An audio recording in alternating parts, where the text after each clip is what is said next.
ତାତିରୁ ମିଳିବ ନିସ୍ତାର। ଆଜି 6 ଜିଲ୍ଲାରେ ବର୍ଷା ସମ୍ଭାବନା। ରାଜ୍ୟରେ ତାତି ବଢ଼ିବାରେ ଲାଗିଛି।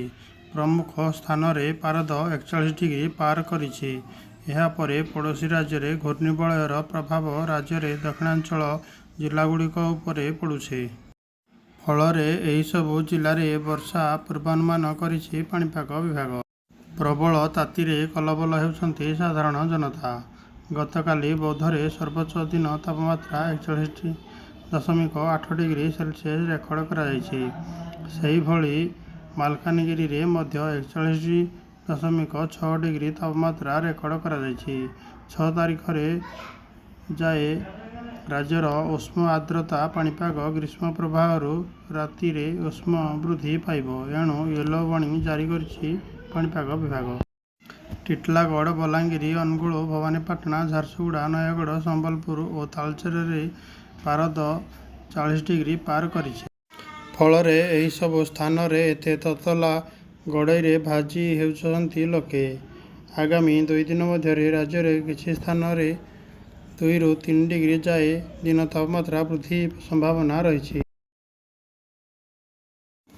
ଏହାରି ମଧ୍ୟରେ ଏକ ଘୂର୍ଣ୍ଣିବଳୟର ଆଂଶିକ ପ୍ରଭାବ ରାଜ୍ୟର ଦକ୍ଷିଣ ଭାଗରେ ପଡ଼ୁଛି। ଫଳରେ ନବରଙ୍ଗପୁର, କୋରାପୁଟ, ରାୟଗଡ଼, କନ୍ଧମାଳ, ଗଞ୍ଜାମ ଓ ଗଜପତି ଜିଲ୍ଲାରେ ହାଲୁକା ମଧ୍ୟମ ଧରଣର ବର୍ଷା ସମ୍ଭାବନା ରହିଛି। ତେବେ ଏପ୍ରିଲ 5ରୁ 6 ତାରିଖରେ ରାଜ୍ୟରେ କୌଣସି ସ୍ଥାନରେ ବର୍ଷା ସମ୍ଭାବନା ନାହିଁ। ଏହାପରେ ପୁନଃ 7 ତାରିଖ ବେଳକୁ ଉତ୍ତର ପଶ୍ଚିମ ଓଡ଼ିଶାରେ କେବଳ କେତେକ ଜିଲ୍ଲାରେ ବର୍ଷା ପୂର୍ବାନୁମାନ କରିଛି ପାଣିପାଗ ବିଭାଗ। ଏବେ ଗ୍ରୀଷ୍ମ ପ୍ରବାହ ଯୋଗୁଁ ରାଜ୍ୟରେ କେତେକ ଜିଲ୍ଲାକୁ ୟେଲୋ ଆଲର୍ଟ ଜାରି କରାଯାଇଛି।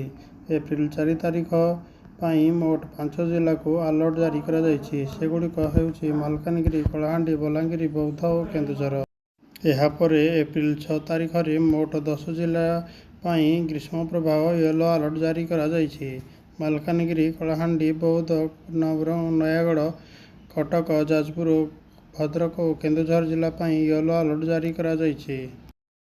ବର୍ତ୍ତମାନ ଦିନ ଓ ରାତି ତାପମାତ୍ରା ବିଶେଷ ପରିବର୍ତ୍ତନ ହେବାର ସମ୍ଭାବନା ନାହିଁ। ଟ୍ୱିନ୍ ସିଟି କଟକ, ଭୁବନେଶ୍ୱରରେ ତାପମାତ୍ରା ବିଶେଷ ପାର୍ଥକ୍ୟ ନାହିଁ। ଉଭୟ ସିଟିରେ ଯଥାକ୍ରମେ 38.4 ଡିଗ୍ରୀ ସେଲସିୟସ୍ ଓ 37.2 ଡିଗ୍ରୀ ସେଲସିୟସ୍ ତାପମାତ୍ରା ରେକର୍ଡ କରାଯାଇଛି।